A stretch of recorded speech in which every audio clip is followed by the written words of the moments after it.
বন্ধুরা, আজকে যে গল্পটি বলবো এই গল্পটি আমার জীবনের গল্প নয়, আমাদের এক দর্শকের পাঠানো একটি গল্প। আমি আপনাদেরকে বলে শোনাচ্ছি। গল্পটি আপনারা প্রথম থেকে শেষ পর্যন্ত শুনবেন। যদি টেনে শোনেন তাহলে গল্পটি ভালো লাগবে না। গল্পটি শুনে আপনার একটি মূল্যবান মতামত কমেন্ট বক্সে জানিয়ে দেবেন। তো আমার গল্পটি শুরু করছি। বিসমিল্লাহির রহমানুর রহিম। আমি মোসাম্মদ বৃষ্টি আক্তার। আমার বয়স 25 বছর। আমি একজন বিবাহিতা নারী। আমার স্বামী আছে। আমার স্বামী একজন প্রবাসী। আমার 2টি সন্তানও আছে। আমার বাড়ি কিশোরগঞ্জ জেলা কলিয়াচর উপজেলায়। নিরাপত্তার কারণে আমি আমার বাড়ির ঠিকানাটা বললাম না। যদি কলিয়াচরের কেউ থাকেন তাহলে অবশ্যই আমাকে চিনবেন। আমার পিতার নাম মোখলেসুর রহমান। আমার পিতার বয়স 70 বছর।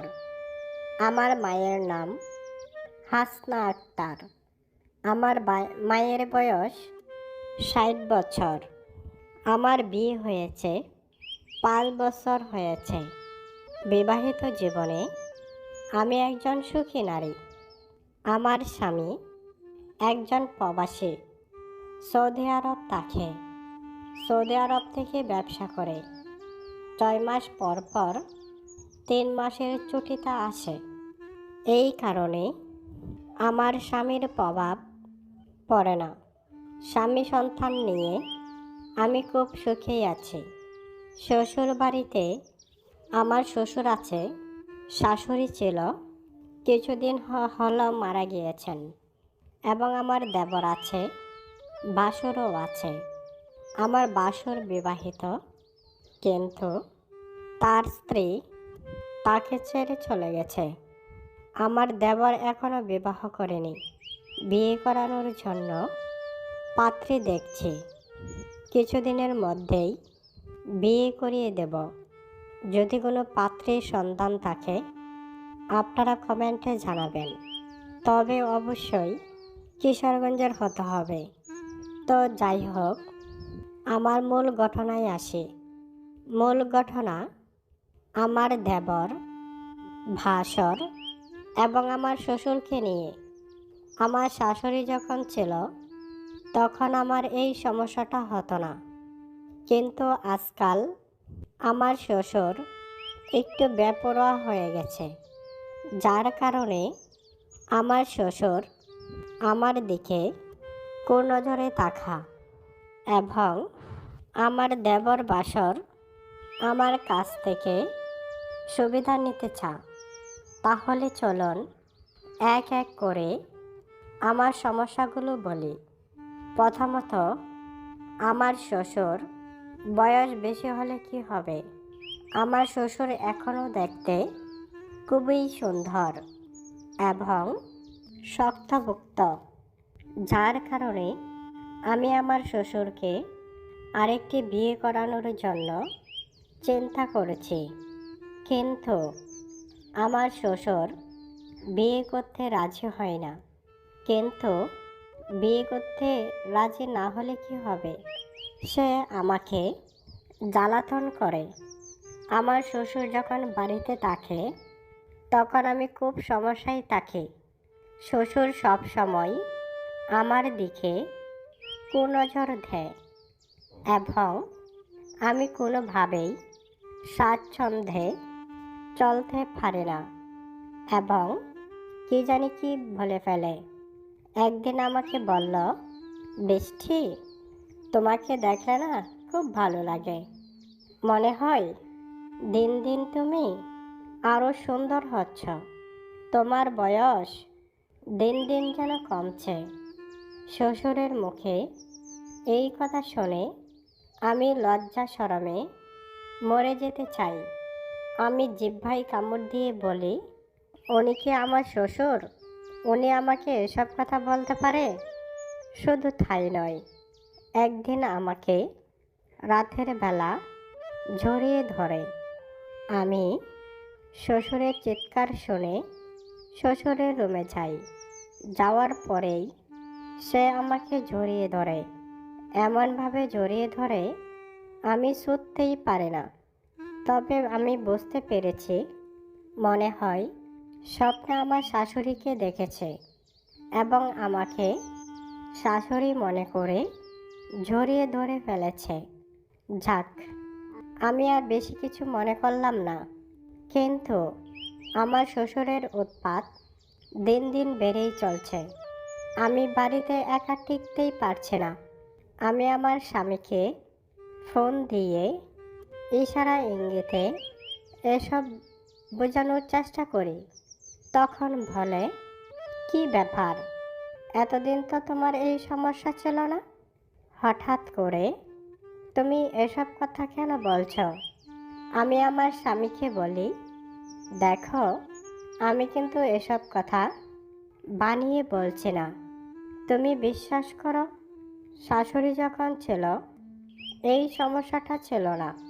শাশুড়ি মারা যাওয়ার পর আমার এই সমস্যাটা হচ্ছে।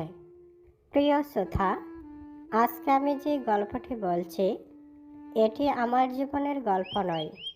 এটি কিশোরগঞ্জের কুলিয়াচরের মোসাম্মদ বৃষ্টি আক্তারের গল্প। গল্পটি অনেক রোমান্টিক। আপনারা শেষ পর্যন্ত দেখে অবশ্যই একটি কমেন্টস করবেন। এটি একটি বাস্তব ঘটনা।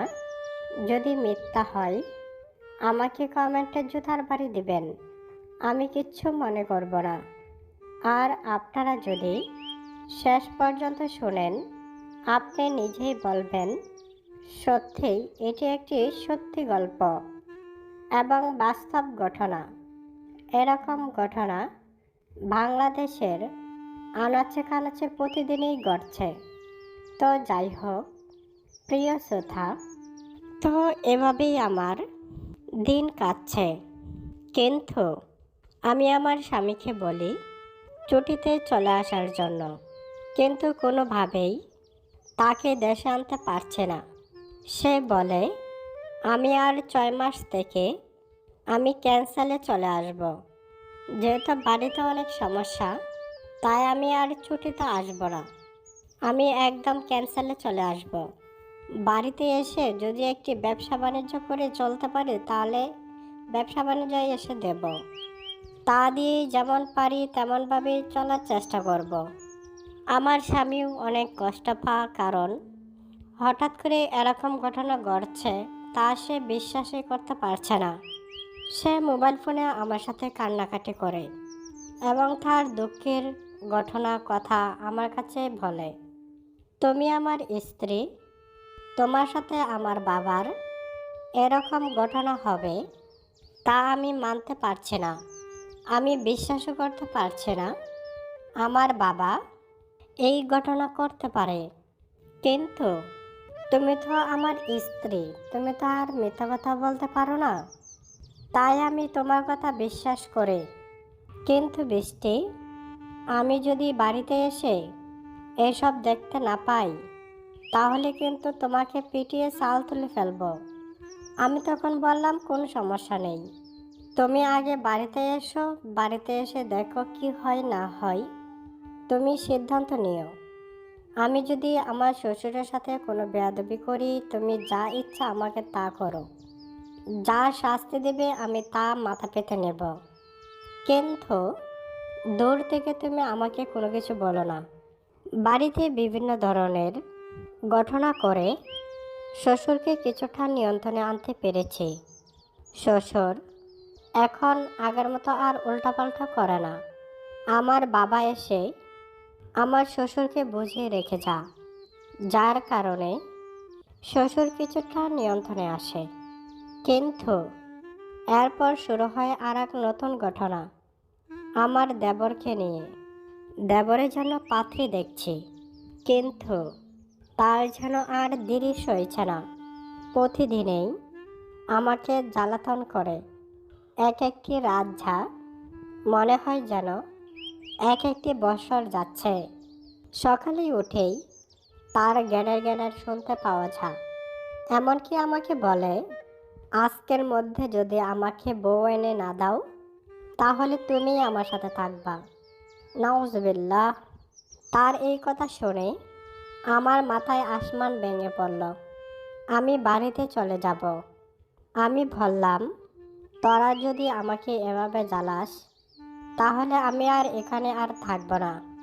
আমার বাবার বাড়ি আছে না, তোদের এই নির্যাতন সহ্য করে আমার পক্ষে আর এখানে থাকা সম্ভব না। তোর জন্য পাত্রী দেখছি, কিন্তু আমাকে তো কিছু সময় দিতে হবে। পাত্রী তো যেখানে সেখানে পাওয়া যায় না। পাত্রী কি রাস্তার মধ্যে পড়ে থাকে, নাকি রাস্তা থেকে একটা মেয়ে ধরে নিয়ে আসবো? এটি কি বাজারে পাওয়া যায়? আর যেমন তেমন মেয়ে আনলে কি সেটা পছন্দ হবে? তখন সে বলে, যে কোনো মেয়ে হলেই আমার হবে। আমি শুধু মেয়ে মানুষ চাই। রাতে আমার আর ভালো লাগে না। আমি তখন ভাবি, আমি কি মুসিবতে পড়লাম। একটা মেয়ে আমি তাকে কোথায় থেকে দেব? কিন্তু যে অবস্থা, মেয়ে না দিলে তাকে কন্ট্রোল করা যাবে না।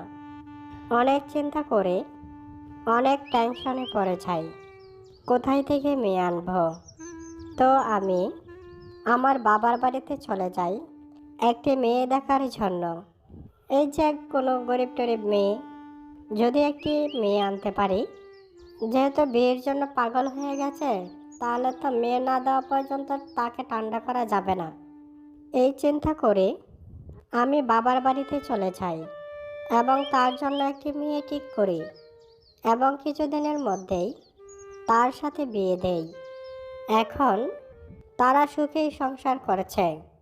আর এই দিকে আমার শ্বশুরেরও নির্যাতন অনেকটা কম। তো বন্ধুরা, আজকের পর্বটা এখানেই সমাপ্তি করব। গল্পটি অনেক লম্বা। পরের পর্বটা অন্য একটি ভিডিওতে বলবো। সেই পর্বটি শুনতে চাইলে আমার চ্যানেলেই সাথেই থাকুন। তো আমার গল্পটি শোনার জন্য সকলকেই ধন্যবাদ।